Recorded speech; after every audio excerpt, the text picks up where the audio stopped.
ચોમાસાને લઈ અંબાલાલ પટેલ દ્વારા પણ આજે મોટી આગાહી કરી દેવાઈ છે। રાજ્યમાં વરસાદની ધમાકેદાર એન્ટ્રી થશે તેવી આગાહી અંબાલાલ પટેલે કરી છે। 20 જૂન સુધી મૃગશીર્ષ નક્ષત્રમાં વરસાદ રહી શકે। 23 જૂનથી આદ્રા નક્ષત્રના વરસાદની સંભાવના પણ વ્યક્ત થઈ છે।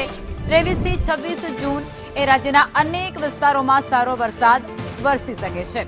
ખાસ કરી દક્ષિણ ગુજરાત અને સૌરાષ્ટ્રમાં ભારે વરસાદની આગાહી છે। 23 જૂનથી વાવણી લાયક વરસાદની શક્યતા અંબાલાલ પટેલે વ્યક્ત કરી છે।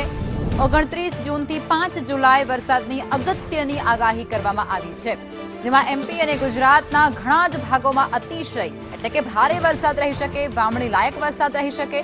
ઓગસ્ટથી નવેમ્બર દરમિયાન અલ નીનોની અસર વર્તાશે, ખતરો વર્તાશે તેવું પણ અંબાલાલ પટેલ કહી ચૂક્યા છે।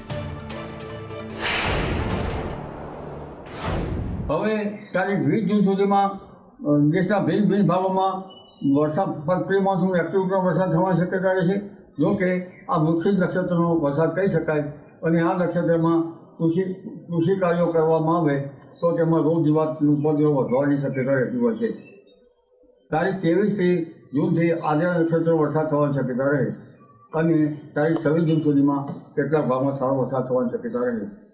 દક્ષિણ ગુજરાતના ભાગો, દક્ષિણ સૌરાષ્ટ્રના ભાગો, ઉત્તર મધ્ય ગુજરાતના કેટલાક ભાગો, ઉત્તર ગુજરાતના કોઈ ભાગો અને રાજ્યના કેટલાક ભાગોમાં 23 જૂનથી 26 જૂન વચ્ચે વરસાદ થવાની શક્યતા રહેશે।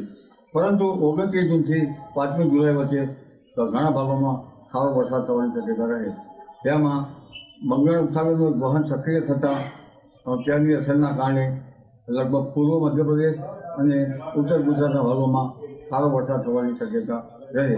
ઓગસ્ટ માસમાં અલ નીનોની અસર વધારે છે અને સપ્ટેમ્બરમાં અલ નીનોની અસર ઘાતક હોઈ શકે। એટલે ઓગસ્ટ માસમાં ઇન્ડિયન ઓશન ડાયપોલ સાનુકૂળ રહેતા કંઈક કશે વરસાદ થઈ શકે, પરંતુ ઓગસ્ટ માસથી લઈને નવેમ્બર માસ સુધીમાં અલ નીનોની અસર